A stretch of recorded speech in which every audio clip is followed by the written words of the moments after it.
cette galette. Et j'ai de multiples raisons pour cela. La première, elle est toute simple, c'est celle qui nous réunit depuis maintenant un certain nombre d'années, c'est de vous présenter les vœux. Alors, en particulier parmi des élus, je reconnais qu'ils disent que c'est familier, les vœux, il faut faire des grandes cartes, il y en a quelques-uns. Moi, j'adore faire des vœux.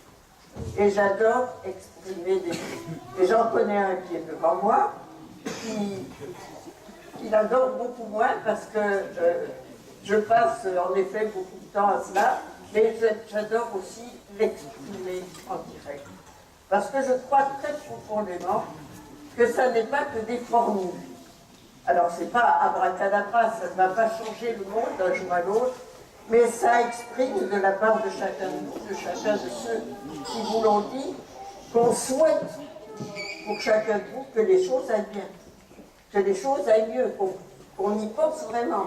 Et qu'en plus, si on peut y faire quelque chose, ça veut dire qu'on sera là pour aider à ce que cette année soit bonne. Et la deuxième raison, bien évidemment que ce n'est pas une année ordinaire. C'est une année où véritablement la France a rendez-vous avec elle. Et je le perçois à tous les niveaux. Nous sentons que nous entrons de plein pied dans un 21e siècle, mais qui n'est pas, c'est de plein pied, mais ce n'est pas une bonne marche. On a l'impression, par beaucoup ici, que c'est une marche descendante. L'Europe en déclin, les communautarismes, une place des religions qui n'est pas du tout celle que nous voudrions, ou du moins des religions, des aspects extrémistes des religions. Il y a de très nombreux signes de malaise, de mal-être, d'inquiétude, et bien sûr la pression du monde financier. Mais il y a aussi des signes positifs, à savoir que, et la France l'a souvent démontré d'ailleurs, que dans la difficulté on se retrouve. On retrouve le sens de la réciprocité, de l'échange, du partage, de l'humain.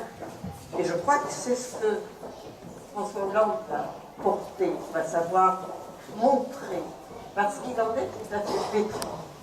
Je ne pensais pas le dire là, mais c'est un homme, et tu vas être d'accord avec moi, même si la formule est peut-être plein d'attention pour les autres, et j'oserais presque dire que c'est un homme méchant. C'est-à-dire que ce n'est pas un méchant, pour mieux le dire comme ça. Et c'est un homme qui a une vraie sincérité. Je pense que tu dois être fréquent maintenant très régulièrement, donc on voit dans son équipe de campagne, tout le monde en est pété de tout. Ce n'est pas quelqu'un qui veut faire mal, c'est quelqu'un qui est attentif aux autres. Et c'est personnellement la raison qui m'avait fait, avant même que je décide, m'engager à ses côtés. Donc nous sommes dans une année essentielle, c'est vrai. Nous allons affronter des enjeux importants. Et